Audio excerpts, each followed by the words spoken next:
বারাইপুরের ঘটনায় বিরোধী দলনেতা শুভেন্দু অধিকারীর উপর হামলার প্রতিবাদে মথুরাপুর সাংগঠনিক জেলার পক্ষ থেকে নিশ্চিন্তপুর এলাকায় প্রতিবাদে মিছিল। দক্ষিণ 24 পরগনা জেলা কুলপি বিধানসভায় নিশ্চিন্তপুর বাজারে 117 নম্বর জাতীয় সড়কের উপর দীর্ঘ 1 কিলোমিটার রাস্তায় পথ অতিক্রম করে বিজেপি দলের কর্মী সমর্থকরা পথে হেঁটে প্রতিবাদে মিছিলের মধ্য দিয়ে প্রতিবাদ জানাতে বাধ্য হয়। পাশাপাশি নিশ্চিন্তপুর চৌরাস্তার মোড়ের মাথায় রাস্তার উপর গাড়ির টায়ারে জ্বালিয়ে বর্তমান শাসক দলকে হুঁশিয়ারির সাথে ক্ষমতা অপব্যয়ের প্রতিবাদে এবং বিরোধী দলনেতা শুভেন্দু অধিকারীর উপর পরিকল্পিতভাবে অত্যাচারের প্রতিবাদে এই প্রতিবাদে মিছিল সংগঠিত হয়। আগামী দিনে এই প্রতিবাদে মিছিল আরো বৃহত্তর আন্দোলনের রূপ নেবে এমনটি জানিয়েছেন মথুরাপুর সাংগঠনিক জেলার সভাপতি নবেন্দু সুন্দর নস্কর। জেলার তরফ থেকে নিশ্চিন্তপুর বাজারে একটি বিক্ষোভ সমাবেশ করছি। আমরা বারংবার ঘোষণা করছি, একই রকম ভাবে বিগত দিনগুলিতে গণতন্ত্রকে রক্ষা করার স্বার্থে বিজেপি রাস্তায় ছিল, রাজপথে আছে, রাজপথে থাকবে। তাই সমস্ত শুভবুদ্ধি সম্পন্ন মানুষকে, গণতান্ত্রিক প্রেমী মানুষকে আমাদের তরফ থেকে আমন্ত্রণ, আপনারা আসুন, এই বিক্ষোভ সমাবেশে দলে দলে যোগ দিন এবং গণতন্ত্রকে বাঁচানোর জন্য আপনাদের ক্ষুদ্র প্রচেষ্টায় পরবর্তীকালে পশ্চিমবঙ্গে একটি সুগণতান্ত্রিক ভাবে একটি দল ভারতীয় জনতা পার্টি 26-এ ক্ষমতায় এসে নতুনভাবে সোনার বাংলা তৈরির উদ্দেশ্যে যে স্বপ্ন জনসাধারণের বুকে আছে। আমরা জানি যে গতকাল মাননীয় আমাদের বিরোধী দলনেতা মাননীয় শুভেন্দু অধিকারী মহাশয়ের উপরে যে বর্বরোচিত আক্রমণ, সেই আক্রমণ পূর্ব পরিকল্পিত ভাবে হয়েছে। আমাদের পারমিশন নেওয়া প্রোগ্রাম থাকা সত্ত্বেও তৃণমূলীরা সেখানে জড়ো হয়ে আমাদের কার্যকর্তাদের উপরে যে লাঠি বাঁশ নিয়ে এবং জলের বোতলে করে যে লঙ্কার গুঁড়ো তারা নিয়ে এসেছিল, মাননীয় শুভেন্দু অধিকারী মহাশয়কে প্রাণে মেরে ফেলবার যে চক্রান্ত তারা করেছিল, তার প্রতিবাদে আমরা মথুরাপুর সাংগঠনিক জেলার পক্ষ থেকে আমরা বিক্ষোভ কর্মসূচি করছি।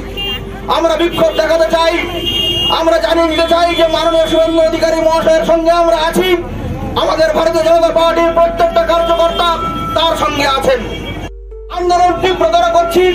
যখন বুঝতে পারছে তৃণমূল যে 26-এ তাদের গদি টলমল, সেই সময় তারা আর গণতান্ত্রিক ভাবে নয়, তারা এবারে গায়ের বল দেখিয়ে, শক্তি দেখিয়ে তারা আমাদের কার্যকর্তাকে, আমাদের নেতাকে তারা থামিয়ে দিতে চায়।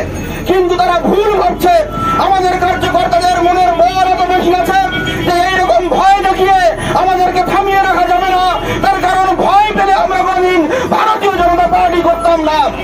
আমরা প্রত্যেকে সাহসী, আমরা প্রত্যেকে এককভাবে লড়াই করতে চাই। আর এই তৃণমূল লোক যে দুষ্কৃতির যে দল, সেই দলটাকে আমরা 26-এ উপরে ফেলতে চাই।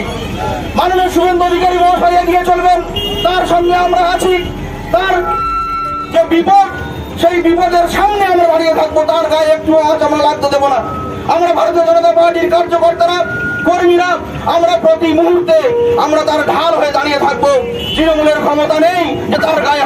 পরবর্তীকালে আরো এই যে বিক্ষোভ আরো দীর্ঘায়িত হবে, আরো চরম পর্যায়ে যাবে। সেই জন্য আজকের তো শুধু ট্রেলার ছিল। আগামী দিন আমাদের কার্যকর্তাদের উপরে যে আক্রমণ হয়েছে, কালকের যে বর্বরোচিত আক্রমণ হয়েছে, সেই আক্রমণের প্রতিবাদে আমরা আজকের যে কর্মসূচি ছিল, সেই কর্মসূচি আমরা ভালোভাবে পালন করেছি। আমরা আগামী দিনও কিন্তু প্রত্যেকের মনে রাখতে হবে, আমরা শর্ট নোটিশেই এইরকম হঠাৎ করেই আমাদের কার্যকর্তাদের উপর যখন আক্রমণ হবে, তার প্রতিবাদে কিন্তু আমাদের বারবার রাস্তায় নামতে হবে। তাই আমাদেরকে সবসময় তৈরি রাখতে হবে একজন সুদক্ষ সৈনিকের মতো, যাতে আমরা রাস্তায় নামতে পারি। মানুষের যে অধিকার, সেই অধিকার কায়েম করার জন্য, সেই অধিকার রক্ষার তাগিদে আমাদেরকে রাস্তায় নামতে হবে।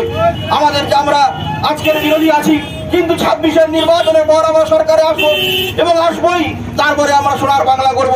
এই আশ্বাস রেখে মাননীয় শুভেন্দু অধিকারী মহাশয় এবং ভারতীয় জনতা পার্টির সমস্ত নেতারা তারা আজকের লড়াই দিচ্ছেন, তাদের সঙ্গে সংগত করা আমাদের দায়িত্ব, আমাদের কর্তব্য। আমরা দলের সুদক্ষ সৈনিক হিসাবে, ডিসিপ্লিন সৈনিক হিসাবে আমরা সব সময় তাদের সঙ্গে থাকবো এবং আমরা অঙ্গীকারবদ্ধ হচ্ছি এবং আগামী দিন আমাদের লড়াই আরো তীব্রতর হবে। ভারত মাতা কি, ভারত মাতা কি, জয় শ্রীরাম, জয় শ্রীরাম,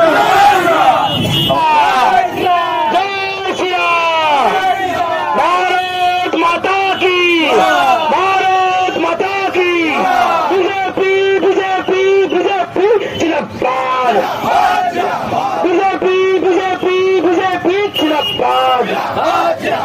বিজেপি বারবার হুঁশিয়ার করে দিতে চাই শাসক দলকে, আপনি যতদিন ক্ষমতায় আছেন